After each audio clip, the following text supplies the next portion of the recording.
For the November election, Amarillo residents will be voting on various propositions, including Prop B.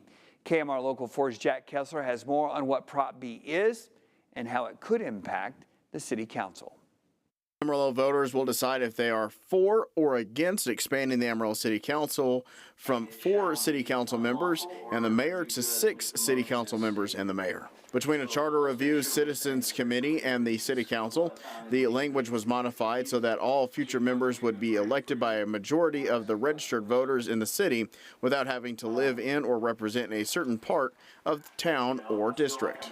Dr. David Roush, WTANMU Till Bivens Professor of Political Science, spoke with us about the difference between adding council members and having single-member districts. The biggest difference is there's still the new members will still be elected at large through the whole city. So it'll essentially the election process will stay the same.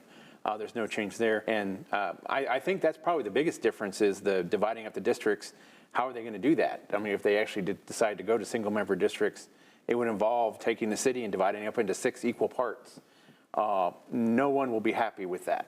Roush adds that increasing the number of seats on the council could make the council more diverse. I mean, it increases the chances of getting, and this is not going to be good English, but getting more different people.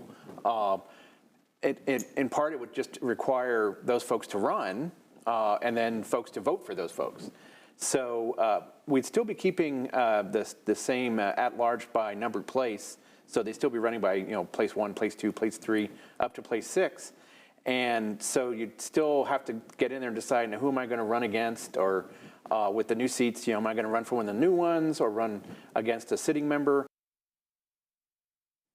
Now, Roush, who lends his political expertise and not his opinion, adds a big con of single-member districts is a person that gets elected to a specific district could act on their specific district, and those 4 single-member, say areas that are usually ignored, may get more attention or resources. Those for it say it could bring more attention and resources to underserved parts of a community. Live in studio, Jack Kessler, KMR Local 4 News. Andy? Okay, Jack, thank you. We don't have single-member districts, and it's not on the ballot, but it has been discussed in Amarillo for many years, and members of the City Council and their legal staff discussed the difficulty of dividing Amarillo up geographically if that were ever to be voted on. To see all of our previous coverage on the propositions, you can head over to our website, myhighplains.com.